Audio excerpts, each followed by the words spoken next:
Section C शुरू हो रहा है। ये 26 नंबर में बोल रहा है, if alpha beta are the zeros of the polynomial then the find the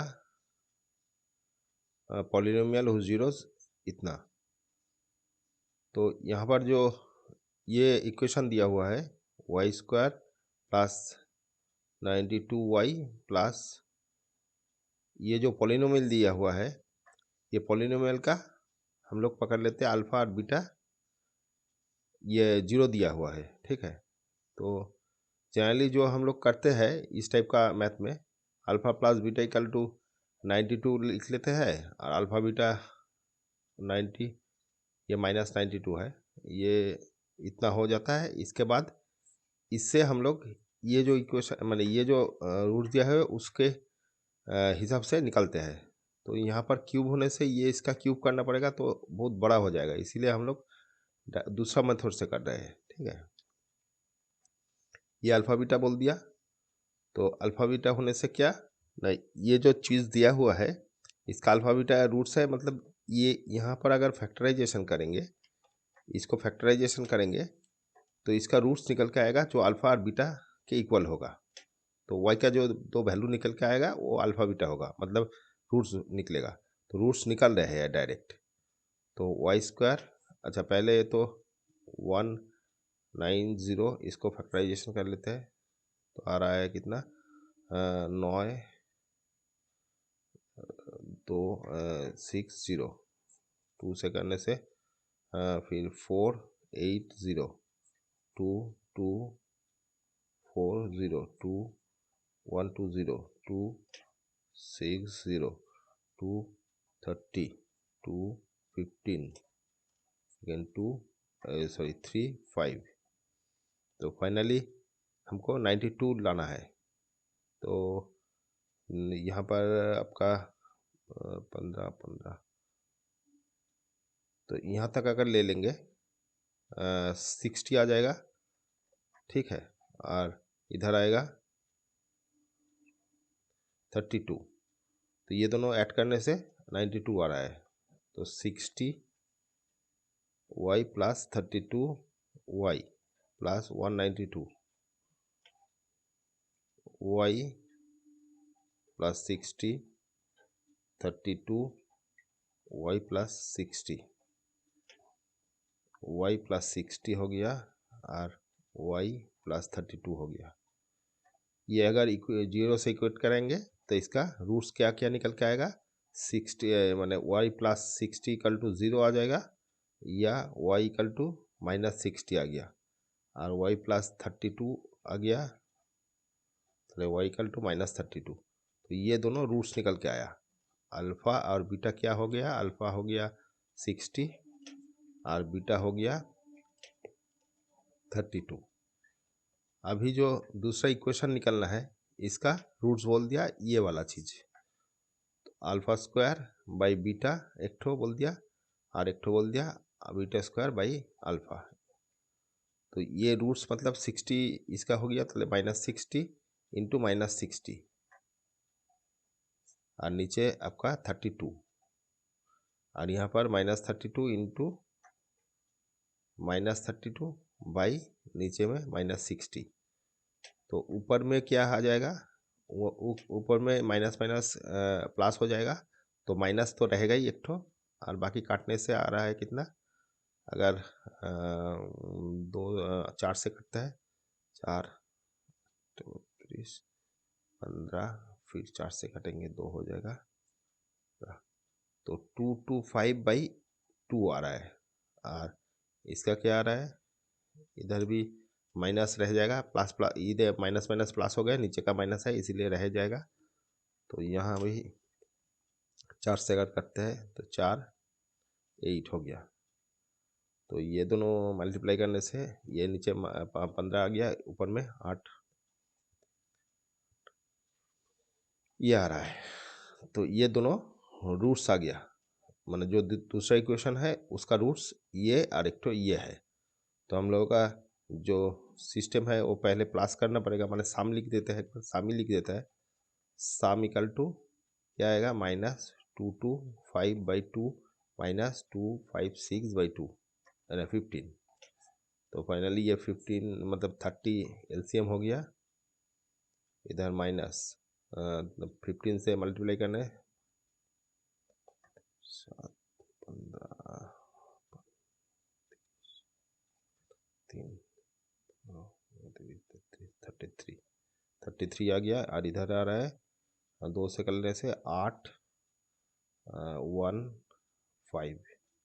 तो फाइनली आ रहा है माइनस, नीचे में ये तो हाँ माइनस आ रहा है 8, 3,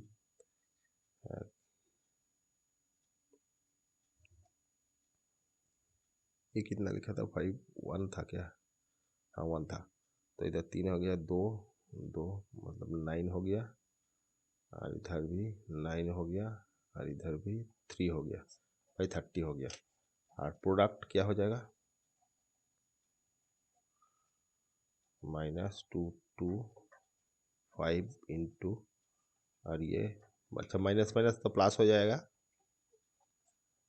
15 प्लस हो गया। फिर ये भाई ये 256/15, तो 15 से डायरेक्ट करते हैं, 15 एक बार गया, 15 15 15, फिर ये 2 से करते हैं 1, आपका हो गया 2, 8। तो 15 से मल्टीप्लाई करना है, 15 होते 12, 15 30 30, 42, 2 होते 4, 15 15 और 4 हो गया 19, ये आ गया। ठीक है, तो जो है नया जो इक्वेशन होगा उसका इक्वेशन क्या हो जाएगा? x² minus alpha plus beta, मतलब सम, अल्फा तो नहीं है यहाँ पर, इसका तो रूट्स ये है, तो सम लिख देते हैं, सम x प्लस प्रोडक्ट। ठीक है, तो फाइनली x² सम हो गया कितना? माइनस ये वाला, तो माइनस से प्लस हो गया 3993/30x प्लस प्रोडक्ट हो गया ये वाला 1920। ये वाला पॉलिनोमियल, पॉलिनोमियल ये बोला था निकालने के लिए, फाइंड द ये फाइंड द पॉलिनोमियल। तो इक्वेशन नहीं, जो जीरो देना नहीं है, शुद्ध पॉलिनोमियल निकालना है। तो ये फाइनल आंसर है। ठीक है, एक मिनट देख लेते हैं। x² प्लस 388 बोल रहा है, ये 8 रहा था, यहाँ पर 8 हो गया, ये 15, तो ये 1 8, यहाँ पर क्या प्लस में कुछ गड़बड़ी हुआ है क्या? ठीक ही है,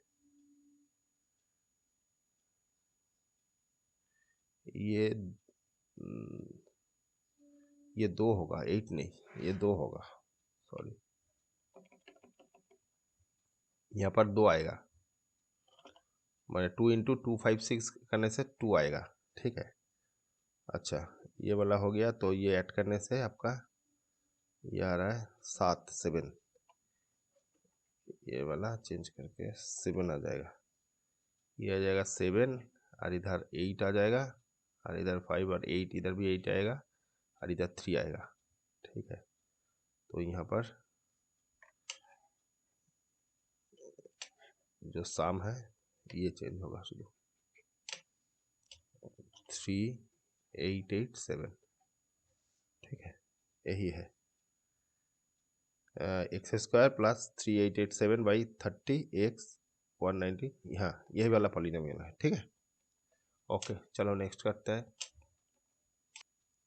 अच्छा 27 में बोल रहा है the ratio of income of 2 friends jasmine and Aman is 9:7 and there expenditure is 4:3। ठीक है, तो इनकम इतना रेशियो में करता है और खर्चा इतना रेशियो में करता है। If each of them save 6,000 per month, find the their monthly income. ठीक है, तो पहले तो इनकम निकालना है। Also if each of them donates 2% of her and his income to charity working for old age distribute, find the resulting saving of each. ठीक है, तो दोनों का जो इनकम का रेशियो दिया हुआ है वो दिया हुआ है, एक मिनट, दिया हुआ है 9:, जस्मिन का दिया हुआ है 9:7। तो जस्मिन और अमन का हम लोग 9x और 7y पकड़ के 7x पकड़ के चलते हैं, कॉमन फैक्टर x ले लिया। ठीक है, यहाँ पर कॉमन फैक्टर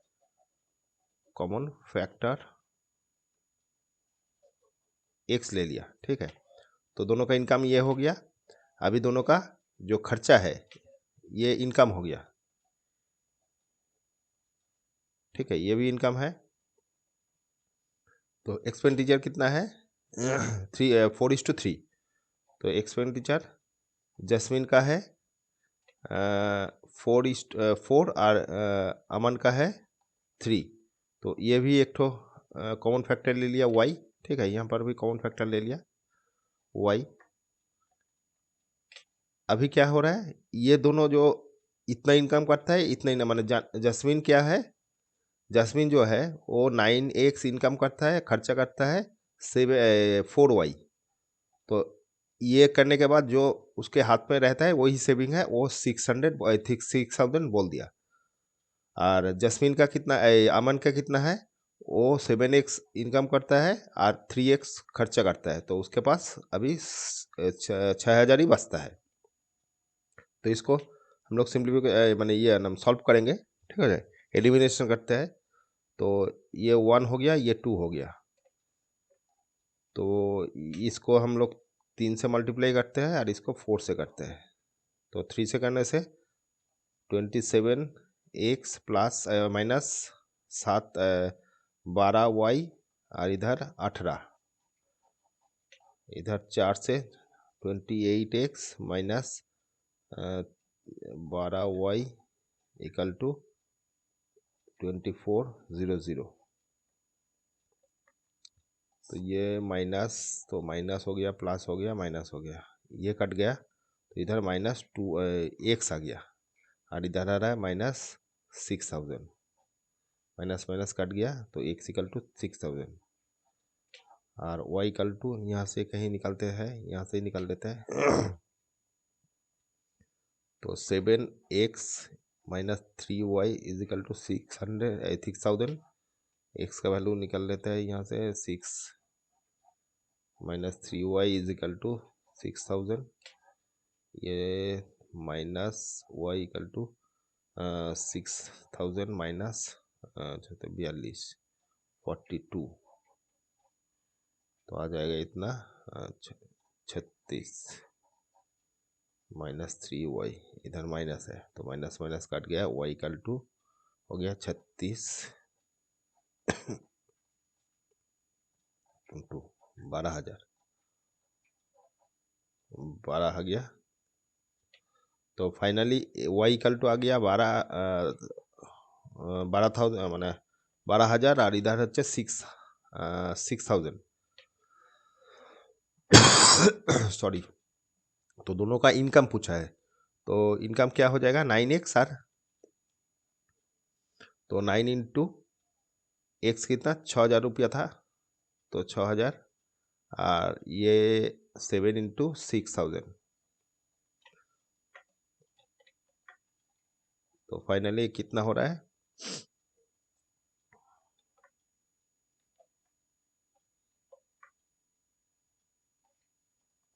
ये आ रहा है 54,000 54। ठीक है, और ये इतना रुपया दोनों का इनकम है। ठीक है, तो ये तो पहले में आंसर निकल गया। बोल रहा था क्या फाइंड देयर मंथली इनकम निकल गया। ठीक है, अभी बोल रहे हैं ऑल्सो इफ, हाँ 2% अभी इनकम का 2% वो लोग मैंने चैरिटी में डोनेट कर रहा है। तो इनकम इतना है, इसका 2% दोनों का ही, तो कितना आएगा, जस्मिन डोनेट कर रहा है कितना 54 इंटू 2/100। तो डोनेट कर रहा है कितना ये 0, 8, 10 इतना डोनेट कर रहा है, ठीक है, ये डोनेट कर रहा है। अच्छा, जस्मिन अमन कितना डोनेट कर रहा है, उसका इनकम का 42,000 इंटू 2% बाई 100, तो ये डोनेट कर रहा है कितना, 048, ये इतना रुपया डोनेट कर रहा है। तो अभी बोल रहा है डोनेट करने के बाद, ठीक है, also if each of them donate income working, find the resulting saving. अभी कितना सेविंग हो रहा है उन लोगों के, पहले कितना सेविंग हो रहा था, पहले तो 2000, मैंने ये मल्टीप्लाई करना पड़ेगा इसका, जो सेविंग का था ये हम लोग लिखे थे यहाँ पर, सेविंग कितना हो रहा था, ये तो ये इनकम कर रहा था और खर्चा इतना हो रहा था, सेविंग कितना हो रहा था निकाल लेते हैं पहले, वाई से पहले इसको मल्टीप्लाई करना पड़ेगा। तो जस्मिन का खर्चा जो है, जस्मिन का खर्चा कितना है, 4 इंटू वाई आ गया 48,000, और अमन का खर्चा 3y, तो 3 इंटू 12, 36,000 रुपया। तो दोनों का जस्मिन का सेविंग कितना है, जस्मिन का सेविंग आपका खर्चा कर रहा था 454,000 रुपया, इनकम कर रहा था, खर्चा हो रहा था 48, तो आ रहा है कितना, ये 0 0 और इधर 8 मतलब 6, और हाँ 6,000 रुपया सेविंग्स हो। तो पहले तो अच्छा, यह और निकलना कुछ दरकार नहीं रहेगा क्योंकि ये तो सेविंग्स बोल दिया था, तो ये अभी ये करना नहीं है क्योंकि हम लोगों को सेविंग्स बोल ही दिया था, ठीक है, तो फिर बेकार खट के कुछ फ़ायदा नहीं है। तो अभी जो सेविंग्स हो रहा था 6,000 करके दोनों का सेविंग्स बोल ही दिया था, तो 6,000 रुपया करके दोनों का सेविंग्स बोल दिया था, तो 6,000 जब सेविंग्स हो रहा था, अभी ओल्ड एज में इतना रुपया दे रहा है, तो अभी कितना सेविंग्स हो रहा है वो बोल रहा है। तो जस्मिन का सेविंग्स हो रहा है कितना, जस्मिन का ये पहले 6,000 था, अभी इतना और खर्चा कर रहा है वही ओल्ड एज के उधर, तो 0 आ गया, 2 आ गया, ये माइनस करने से ही हो जाएगा क्योंकि ये एक्स्ट्रा और एक्स्ट्रा खर्चा हो गया सेविंग्स के, तो सेविंग्स से इतना खर्चा बाद देने के बाद जो होगा वही होगा। तो 2 हो गया, इधर 9 हो गया, इधर 5, तो ये आपका जस्मिन का अभी का सेविंग्स है। और अमन का अभी का सेविंग्स है, पहले तो 6,000 रुपया सेविंग्स था, अभी इतना 8,40 रुपया अभी खर्चा कर रहा है, तो 60 इधर हो गया, और इधर 9 हो गया 1, और इधर 5, तो ये आ गया आपका दोनों का अभी का जो सेविंग्स है वो वाला, ठीक है। एक तो हो गया आपका, देख लेते हैं,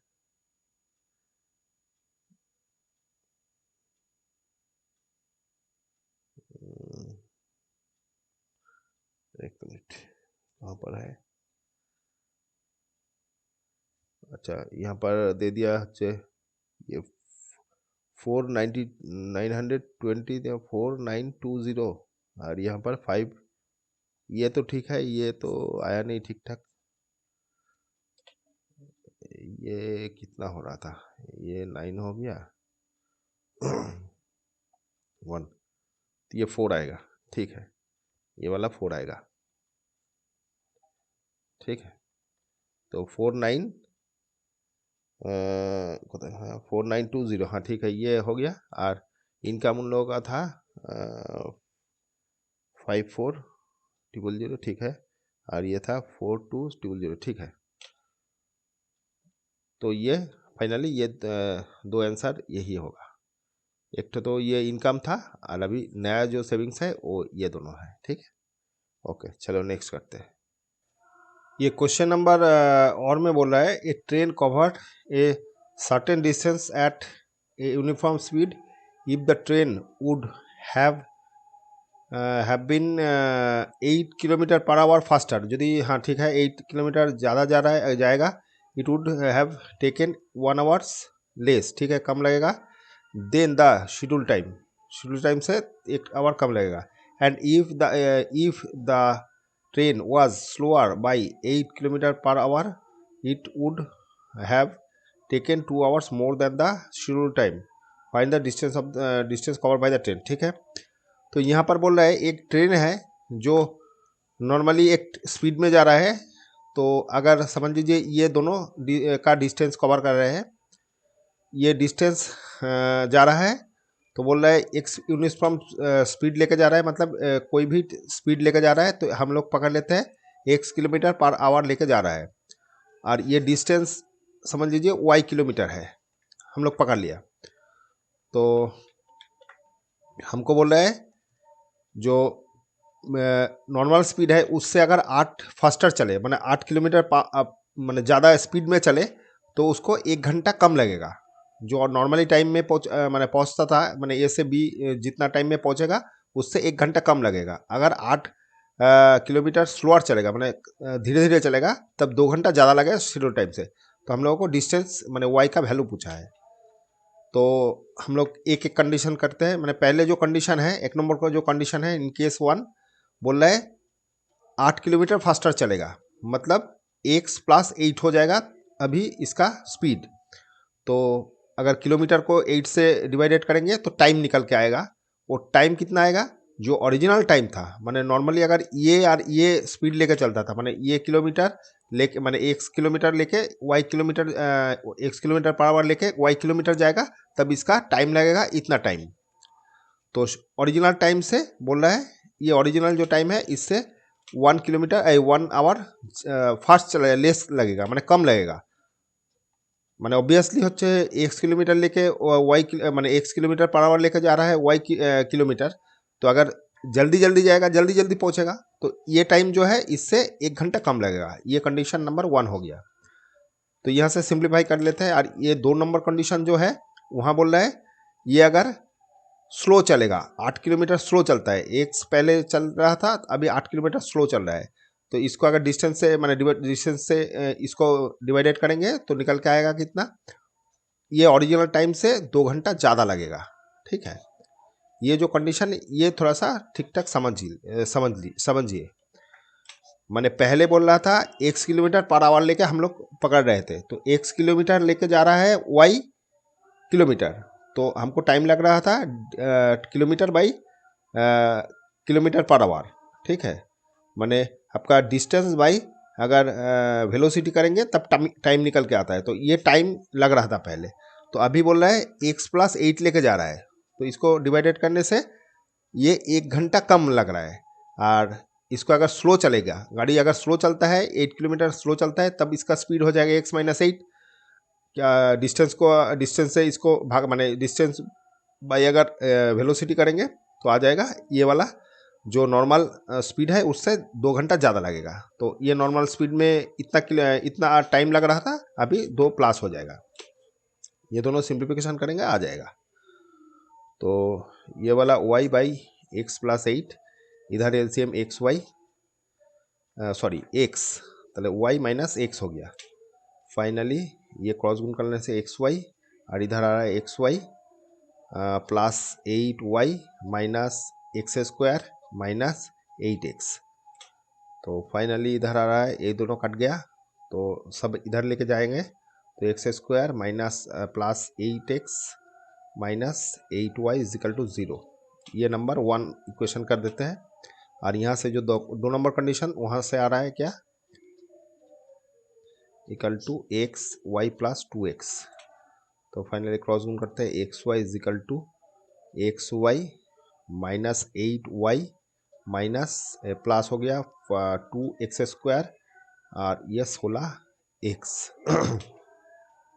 ये कट गया, तो इधर ये वाला सभी इधर ही रख देते हैं, तो ये -16x - 8y = 0। ठीक है, अच्छा, ये दोनों इक्वेशन को अभी सिंप्लीफाई करते हैं, मतलब ये दोनों इक्वेशन जो है इसको सिंप्लीफिकेशन करते हैं, मतलब x का वैल्यू निकलते हैं, ये लिख दिया, और इधर 2x² - 16x - 8y = 0। ये माइनस, ये प्लस, ये प्लस, ये कट गया तो इधर आ रहा है माइनस एक्स स्क्वायर, इधर आ रहा है प्लस 8 16 तो 6 13 24 एक्स इजिकल टू 0। तो फाइनली एक्स स्क्वायर मैंने इधर एक्स स्क्वायर ले लिया, ऐसे मैंने दोनों को उस तरफ लेके गया तो एक्स माइनस एक्स 24 तो एक्स इक्वल टू आइदर 0 और 24। तो ये तो कभी नहीं हो पाएगा क्योंकि आपका किलोमीटर मतलब जो हम लोग वेलोसिटी पकड़े थे तो वो कभी 0 नहीं होता, तो 24 ही आएगा। तो ये नॉट इक्वल टू लिख दीजिए, ये नॉट इक्वल टू 0, तो फाइनली एक्स इक्वल टू 24। तो एक्स इक्वल टू अगर 24 आता है तो जो भी इक्वेशन में एक बार बैठा दीजिए तो हमका वाई निकल के आएगा, क्योंकि एक्स तो हमको निकलने नहीं था, अगर बोलता तो एक्स भी निकल जाता, लेकिन हमको निकलना है वाई। तो जो भी इक्वेशन है इसमें बैठा दीजिए, तो x square plus 8x minus 8 is equal to 0। यहाँ पर अगर एक्स का वैल्यू 24 बैठा था, 24 plus 24 minus 8y is equal to 0। तो फाइनली ये कितना आ रहा है 24 आपका आ गया 4 6 1 8 8 16 8 8 8 8 16 17 7 4 5 ये आ गया, ठीक है। और इधर आ रहा है 8 4, तो इधर आ रहा है कितना, ये 8 8 8 2 हाथ 3 8 2 16 17 19, ये इतना आ रहा है। और इधर 8y इजिकल टू 0। तो फाइनली ये करने से आपका 8 इधर आ रहा है और आपका 7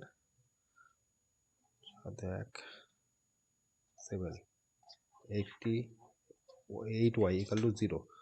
तो 8y is equal to 168 y equal to 76 by 8 8 8 चलो 7 8 9 72, तो 9 हो गया 76 तो 48 4 6 24 4 8 6 8 40 6, तो y इक्वल टू 96 आ रहा है, ठीक है। तो हम लोगों का जो y का वैल्यू निकलना था, y जो है वो 96 किलोमीटर है। तो दोनों का डिस्टेंस माने जो पॉइंट जहाँ से माने दोनों का जो डिस्टेंस है हम लोग पकड़े थे वो इतना किलोमीटर आ गया, 96 किलोमीटर, यही डिस्टेंस है, दोनों पॉइंट का डिस्टेंस यही है, ठीक है। बोला था find the distance between cover by the train, तो 96 किलोमीटर कवर कर रहा है, ठीक है। ओके चलो नेक्स्ट करते हैं। ये 28 नंबर में बोल रहा है a game of chance consist of spinning an arrow on the circular board divided into 8 equal parts which comes to rest pointing at one of the number 1 2 3 to 8. See the figure which are equally likely outcomes, ठीक है। What is the probability that the arrow will point at? अच्छा, एक कोई game है जो यहाँ पर ऐसे माने ऐसे घूम रहा है, तो इसमें 8 पॉइंट दिया हुआ है। ये पॉइंट का जो एरिया है सब इक्वली लाइकली है, मतलब ये जो सब कुछ है ये माने इसका प्रोबेबिलिटी इक्वली लाइकली है, माने सब आज माने कोई इसमें तामझाम नहीं है, सब कुछ इक्वली लाइकली आ सकता है। तो कोई ऐसे एक ठो एरो दिया हुआ है, तो ये आने का जो चांस है उसका प्रोबेबिलिटी पूछ रहा है, ठीक है। तो ये यहाँ पर 8 नंबर का घोर दिया हुआ है। तो पहले में बोल रहा है 1 नंबर क्वेश्चन में जो है 1 नंबर है, उसमें क्या बोल रहा है, एक मिनट। तो पहले वाला जो क्वेश्चन बोल रहा है इसमें बोल रहा है एन ऑड नंबर कितना प्रोबेबिलिटी है आने का। तो ऑड नंबर क्या क्या है, 1 है, 3 है, 5 है और 7 है। तो ऑड नंबर का जो प्रोबेबिलिटी है, ठीक है, उसका प्रोबेबिलिटी क्या, टोटल आउटकम तो 80 रहेगा, क्योंकि ये 1 से टोटल आउटकम जो है वो टोटल आउटकम 1 से 8 है, मतलब 8 पॉसिबिलिटी है टोटल आउटकम का। और उसमें हम लोग का फेवर में है, जो फेवर का मैंने फेवरेबल आउटकम कितना है, 4 ठो है, क्योंकि ऑड नंबर 4 ही है, तो 4/8 हो गया, तो आ गया इतना 1/2, ठीक है। अच्छा, इसके बाद बोला है ए नंबर ग्रेटर देन 3, तो 3 से ऊपर का नंबर, ठीक है। प्रोबेबिलिटी ऑफ ग्रेटर देन 3 से ऊपर का, तो 3 के ऊपर का कितना नंबर है, 4 है, 5 है, 6 है, 7 है, 8 है, तो 5 ठो है, तो 5 ठो आएगा कि ना एमंग 8, माने 8 के अंदर 5 आ सकता है ग्रेटर देन वाई, तो ये ही इसका प्रोबेबिलिटी हो गया, ठीक है।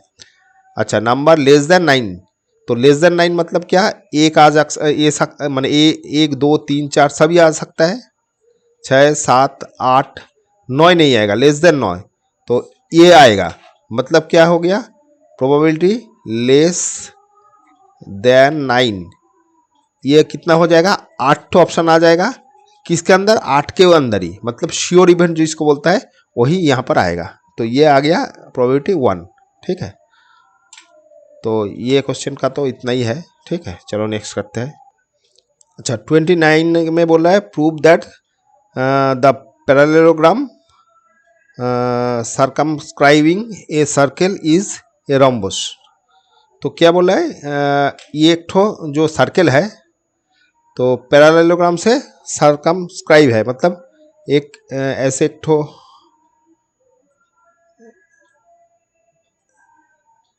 यहाँ पर ऐसे एक ठो सर्कल है, ये जो सर्कल है इसके अंदर एक ठो ऐसे माने चारों तरफ से एक ठो पैरेललोग्राम है, मतलब यहाँ से ये हो गया और इधर से भी ये हो गया, समझ लीजिए ऐसे आएगा, और इधर से ऐसे आ रहा है, ये थोड़ा सा इधर से आएगा, और ये भी ये यहाँ से यहाँ तक,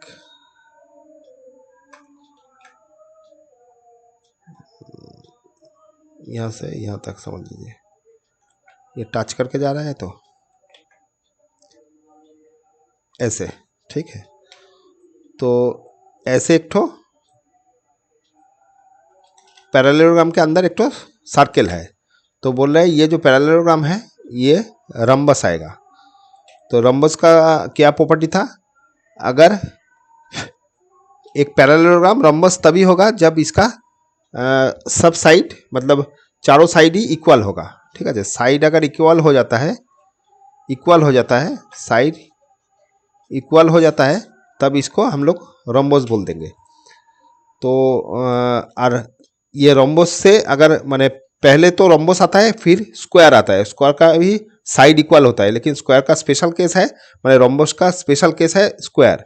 माने रोम्बस तो नॉर्मली 4 साइड इक्वल होने से ही हम लोग रोम्बस बोल देते हैं, लेकिन अगर रोम्बस का स्पेशल केस जो है हर एंगल 90 डिग्री होगा, तब वो स्क्वायर में कन्वर्ट होगा, माने मतलब माने स्क्वायर जो है वो रोम्बस ही है, लेकिन हर रोम्बस स्क्वायर नहीं है, ठीक है। तो पहले रोम्बस आता है, फिर स्क्वायर आता है, ठीक है। रोम्बस का स्पेशल केस है स्क्वायर, ठीक है। दोनों का ही इक्वल साइड है, लेकिन रोम्बस का साइड का ये जो एंगल है ये 90 हो सकता है, नहीं भी हो सकता है, लेकिन अगर 90 हो जाएगा तब उसको हम लोग स्क्वायर बोलते हैं, लेकिन वो माने स्क्वायर भी एक ठो रोम्बस ही है, ठीक है। तो हमको यहाँ पर क्या प्रूव करना है, हम लोग अगर प्रूव कर देंगे ये साइड माने ये पैरेललोग्राम का तो बोल ही दिया पैरेललोग्राम है, तो पैरेललोग्राम का सपोर्ट माने ये रोम्बस जो है वो पैरेललोग्राम को सपोर्ट करना पड़ेगा, तभी रोम्बस होगा। माने रोम्बस अगर होता है तो वो पैरेलल होता माने होना पड़ेगा, तो पैरेललोग्राम बोल ही दिया ऑलरेडी, तो हमको और पैरेललोग्राम प्रूव करना नहीं है, तो ये पैरेललोग्राम ही है, तो हम लोग नाम दे देते हैं ABC, ये D हो गया, यहाँ पर MNPQ कर देते हैं, ठीक है। तो इस टाइप का जो फिगर आया हुआ है इसके थ्रू हम लोग कर रहे हैं। तो यह सेंटर अगर लिखते हैं तो सेंटर हमको नहीं चाहिए, तो हम लोग क्या कर रहे हैं, ये जो एक्सटर्नल पॉइंट है ए से 2 टेंजेंट आया हुआ है ए एन और ए एम, ये एक्सटर्नल पॉइंट से टेंजेंट सर्कल के ऊपर दो टेंजेंट आया हुआ है, इसका एरिया आपका डिस्टेंस एक ही माने इक्वल होगा, मतलब A N equal to A M होगा, ठीक है। तो ये जो चीज़ है ये चीज़ इक्वल रहेगा, ठीक है। अच्छा, बाकी बी पॉइंट से दो टेंजेंट आया हुआ है बी एन और बी पी, ये भी दोनों इक्वल है, मतलब ये इक्वल टू ये है, तो यहाँ लिखते हैं N B is equal to B P, ठीक है। अच्छा, यहाँ पर भी ये और ये सी पॉइंट से, सी एक्सटर्नल पॉइंट है जहाँ से पी सी पी और सी क्यू गया हुआ है, तो दोनों इक्वल है, तो सी पी इस यहाँ पर लिख रहे हैं और इधर क्यू सी लिख रहे हैं, ठीक है। अच्छा, और एक ठो जो है ये दोनों हो गया इक्वल, और ये भी डी पॉइंट से दोनों टेंजेंट है, तो ये दोनों इक्वल है, मतलब जो क्यू सी मतलब D Q is equal to D M, ठीक है। तो ये ऐड करते हैं A N plus B N, देखिए A N plus B N हो गया कितना, एक बार लिख लेते हैं फिर करते हैं, A N plus B N, N B और बी एन एक ही हो गया, प्लस क्यू सी और Q D, Q C plus D Q और क्यू सी एक ही हो गया, और इधर क्या हो रहा है ए एम हो गया इधर, और डी एम, ये दोनों को प्लस करते हैं, ये दोनों को A M plus D M, फिर B P plus C P. अच्छा, अभी देखिए ये दोनों मिला के क्या हो रहा है ए एन और बी एन, मतलब ए बी हो गया ये वाला, इधर ए बी हो गया, प्लस क्यू सी और डी क्यू, क्यू सी और डी क्यू हो गया डी सी हो गया इधर। अच्छा, ए एम डी मतलब ये वाला, तो ए डी हो गया, प्लस बी पी और सी पी, बी पी इधर और ये सी पी, टोटल हो गया बी सी, तो बी सी आ गया इधर, ठीक है। अच्छा, और एक चीज पहले एक बार कर लेना पड़ेगा, क्योंकि ये पैरेललोग्राम है तो opposite sides are equal and parallel and equal, तो हम लोग पैरेललोग्राम का जो प्रॉपर्टी है, क्योंकि ये पैरेललोग्राम बोल ही दिया, वहाँ से हम लोग बोलते सकते हैं A B is equal to D C और A D is equal to B C, माने ये वाला चीज इक्वल टू ये वाला है और ये वाला चीज इक्वल टू ये वाला है, क्योंकि हम लोग का पैरेललोग्राम बोल दिया। तो यहाँ से हम लोग ए बी के जगह डी सी बैठा रहे हैं, ए बी के जगह डी सी बोल रहे हैं, तो D C plus D C हो गया इक्वल टू ए डी के जगह बी सी बोल रहे हैं, तो B C plus B C हो गया, तो फाइनली क्या आ रहा है 2DC is equal to 2BC, ये कट गया, तो DC इक्वल टू BC आ गया। अच्छा, DC इक्वल टू BC आ गया, मतलब क्या हो गया DC इक्वल टू BC आ गया, ये दोनों बगल बगल में जो साइड है वो इक्वल हो गया।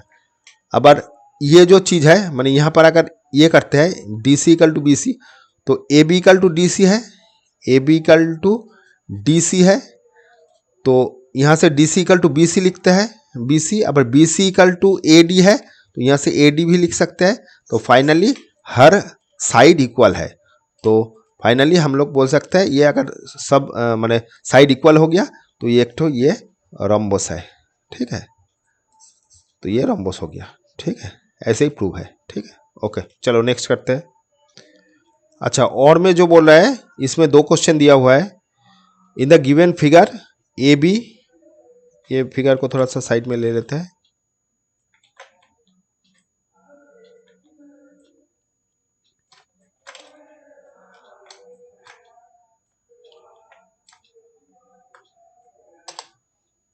अच्छा, यहां पर बोल रहा है A B equal to 7, A B equal to 7 दे दिया, और D C B C equal to 9 दे दिया, ठीक है। तो और कुछ दिया नहीं, तो प्रूफ बोला है, प्रूफ करने के लिए ये दो सिमिलर ट्रायंगल है, तो ये दोनों मतलब हो गया ए सी डी, ACD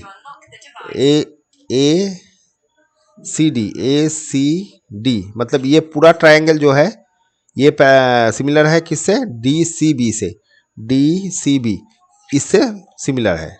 तो ये दोनों ट्रायंगल को सिमिलर करना है, तो करते हैं।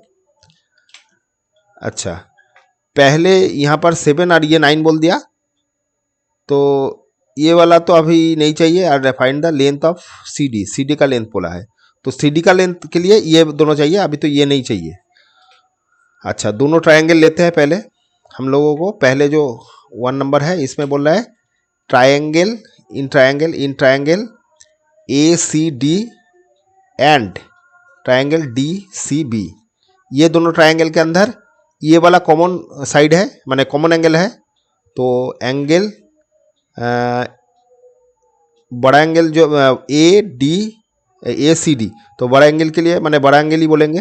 तो ACD is equal to angle छोटा के लिए BCD या DCB बोलिए, DCB। ये एक ठो एंगल कॉमन हो गया। अच्छा, यहाँ पर जो एंगल है, तो यहाँ जो एंगल होता है ये वाला इससे इक्वल होता है। ये एक ठो प्रॉपर्टी है, तो ये प्रॉपर्टी को हम लोग बोलते हैं एंगल ऑफ ऑल्टरनेट सेगमेंट। तो एक ठो प्रॉपर्टी है ये, तो माने ये आप लोगों को आपका सिलेबस में उतना नहीं है, या ICSE बोर्ड के सिलेबस में है। फिर भी ये माने ये जो एक्सटर्नल एंगल है, अगर टेंजेंट कोई टेंजेंट यहाँ पर होता है और एक सेकंड होता है, तो ये इधर जो कॉर्ड है, ये दोनों कॉर्ड जो है, इसका जो ये ट्रायंगल माने ये जो एंगल होगा उसका ऑपोजिट में जो क्या बोले एंगल से इक्वल होता है। ये एक ठो प्रॉपर्टी रहता है। तो जो भी है यहाँ से एक बार आप लोग तो माने प्रॉपर्टी तो आपको माने प्रॉपर्टी पकड़ के ही चलना पड़ेगा, क्योंकि ये तो डिटेल्स में आप लोग पढ़े नहीं। तो जो भी है, तो ये एंगल इक्वल टू ये एंगल है, इसको हम लोग एंगल ऑफ ऑल्टरनेट सेगमेंट बोलते हैं। तो ये एंगल इक्वल है, एंगल माने ये बड़ा जो ट्रायंगल है इसका ये एंगल माने बड़ा ट्रायंगल जो है इसका DAC समझ लीजिए, DAC इज इक्वल टू हम लोग इसका लिखेंगे एंगल DAC लिखा तो BDC लिखेंगे, BDC लिखेंगे। ये लिख दीजिएगा एंगल ऑफ ऑल्टरनेट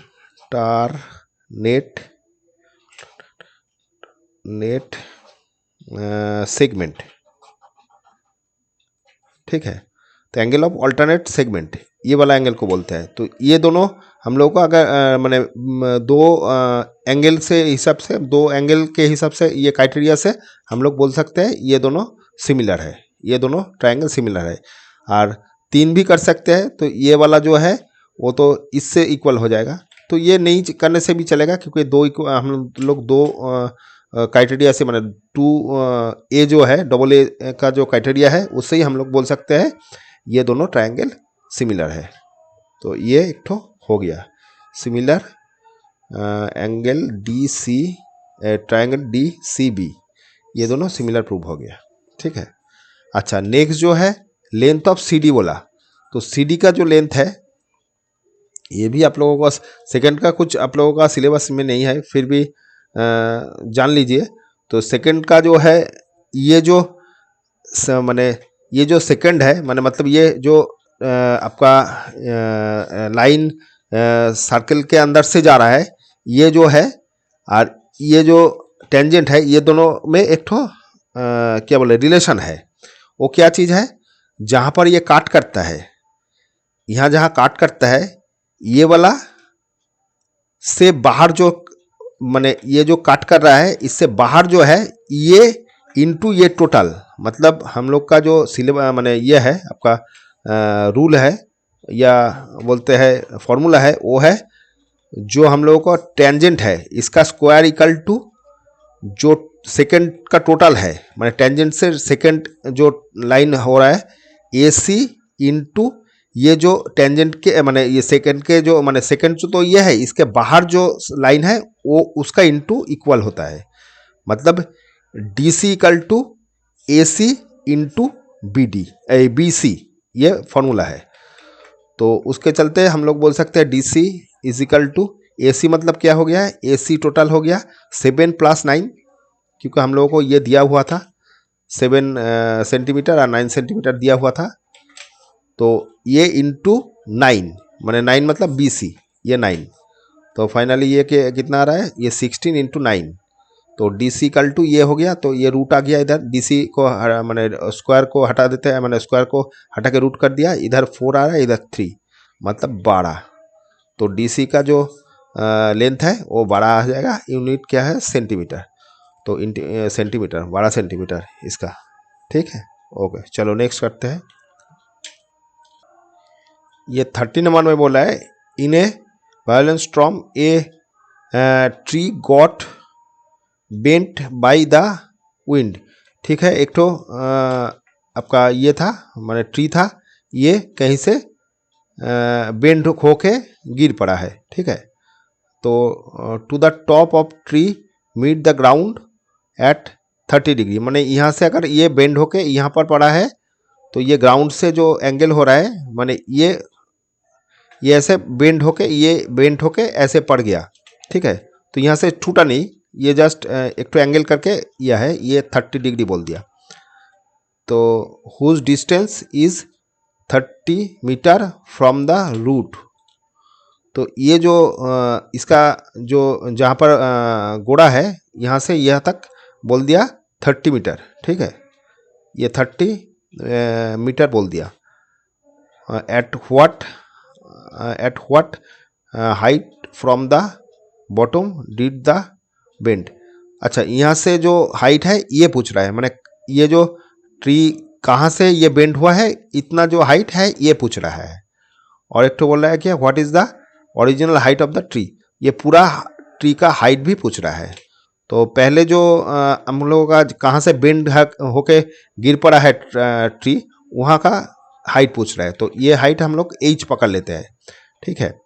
तो tan 30 = क्या आ जाएगा, परपेंडिकुलर बाई बेस। तो परपेंडिकुलर h हो गया और बेस हो गया 30, क्योंकि हम लोगों का ये डिस्टेंस बोल दिया था 30। तो ये 1/√3 है इक्वल टू h 30। तो h = क्या हो गया, 30/√3। तो इसको √3 से ऊपर नीचे मल्टीप्लाई कर रहे हैं, रैशनलाइज कर रहे हैं। तो 30√3/3 हो गया, ये 10 हो गया। तो फाइनली 10√3 आ गया। तो √3 का वैल्यू यहाँ पर बोल दिया 1.73। 10 × 1.732 भी चलता है, और यहाँ बोल दिया 3 तक, तो हो गया। तो ये मल्टीप्लाई करने से 17.3 सेंटीमीटर आ जाएगा। सेंटीमीटर ये बोला था ना, कितना बोला था, मीटर, ये यूनिट मीटर बोला था। तो हम लोगों का जहाँ से बेंड हो रहा है उसका हाइट 17.3 है, ठीक है। अभी बोले टोटल हाइट कितना है, तो टोटल हाइट मतलब क्या हो गया, ये यहाँ माने ये जो ऊपर वाला है वही तो गिर के यहाँ पर पड़ा है, मतलब ये हाइट और ये हाइट इक्वल है। तो उसके चलते हम लोग क्या साइन माने ये तो हम लोगों को निकल के आ गया 17.3, या यहाँ पर अगर बैठाएंगे तो इसको बोल सकते हैं हम लोग, नहीं ठीक है यहाँ रहने दीजिए, यहाँ पर भी हम बैठा सकते हैं। तो साइन 30 = क्या आ जाएगा, साइन 30 = या कॉस 30 से भी निकाल सकते हैं, जो भी है 30 दिया हुआ है। तो साइन 30 = क्या हो गया, साइन 30 = ये बाई ये वाला, मतलब हाइट बाई हाइपोटेनियस। हाइपोटेनियस कितना हम लोगों को मालूम नहीं, वही निकालना है। तो यहाँ हाइपोटेनियस ही कर देते हैं, हाइपोटेनियस ही लिख देता है, ठीक है। तो ये = हाफ आ गया, और ये h = कितना निकला था हम लोगों का, ये वाला। तो 17.3 हो गया यहाँ पर, और हाइपोटेनियस यहाँ पर दे दिया। क्रॉस गुण करने से हाइपोटेनियस = 17.3 × 2 आ गया कितना, 6, और इधर 4 और इधर 3। तो ये हाइपोटेनियस का हाइट है। तो टोटल ट्री का हाइट कितना हो जाएगा, ये h + हाइपोटेनियस, h + हाइपोटेनियस। तो h हो गया था 17.3, और हाइपोटेनियस यहाँ निकल के आया 34.6। तो ये 9 हो गया। इधर आपका हो रहा है 1, और इधर 4 5 51.5। तो यही है फाइनली आंसर, ये इतना मीटर, ये आपका ट्री का हाइट इतना है, और यहाँ से बेंड हुआ है, ये दोनों क्वेश्चन का आंसर है। एक ठो आंसर है ये और एक ठो ये है, ठीक है। ओके चलो नेक्स्ट करते हैं। अच्छा यहाँ पर 31 में बोले prove that √2 is a irrational number. तो ये कॉन्ट्राडिक्टरी मेथड से हम लोग प्रूव करते थे। तो पहले इसको रेशनल पकड़ लेते थे, तो √P/Q रेशनल पकड़ लिया। तो रेशनल के लिए PR/Q को प्राइम होता था, PQ को प्राइम है प्राइम, और आपका Q≠0 होता था, और ये दोनों में को प्राइम हो गया, रेशनल नंबर हो गया, और इंटीजर होगा। PQ इंटीजर है, PQ इंटीजर है, ठीक है जी। अच्छा इंटीजर हो गया, इंटीजर। अच्छा ये जब ये तो हम लोग रेशनल पकड़ लिया, ये रेशनल पकड़ के तो ये बोथ साइड को स्क्वायर करते थे। ये किताब में आपका दिया हुआ है, देखिएगा √3 का शायद दिया हुआ है, तो वही प्रोसीड्योर ये है। तो बोथ साइड को स्क्वायर कर देते हैं। तो स्क्वायर करने से क्या, इतने ये 2 हो गया P²/Q²। तो इसको इधर लेके आते हैं, तो Q² = P²/2। तो P² डिविजिबल बाई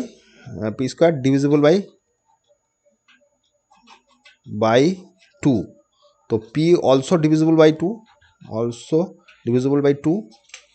अच्छा ये 2 से P डिविजिबल हो रहा है, तो P को हम लोग 2K पकड़ सकते हैं।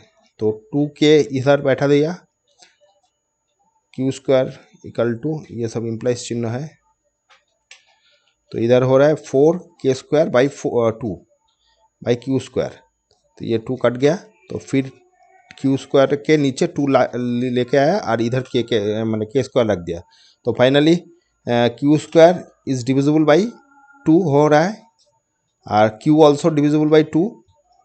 तो फाइनली क्या बोल रहे हैं, दोनों का ही कॉमन फैक्टर जो हम लोग पकड़े थे, ये कोप्राइम है। कोप्राइम मतलब इसका कोई कॉमन फैक्टर नहीं था, माने ये खुद माने P/1 बिना कोई आपका कोप्राइम माने ये नम इसका क्या बोले फैक्टर नहीं था, और इधर Q और 1 था, तो इसको कोप्राइम बोलते हैं। लेकिन यहाँ देख रहे हैं 2 से Q भी डिवाइडेड हो रहा है और P भी 2 से डिवाइडेड हो रहा है।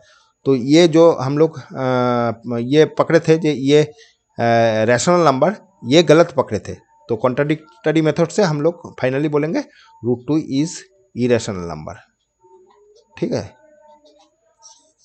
यही प्रूव है। तो ये तो जो सिस्टम है, मतलब थोड़ा सा थ्योरेटिकली ये चीज़ है। तो थ्योरेटिकली का जो राइटिंग है थोड़ा सा वही से देख लीजिएगा, किताब से देख लीजिएगा, लेकिन बाकी सिस्टम जो है इस टाइप का ही है, ठीक है। इस टाइप का आता है।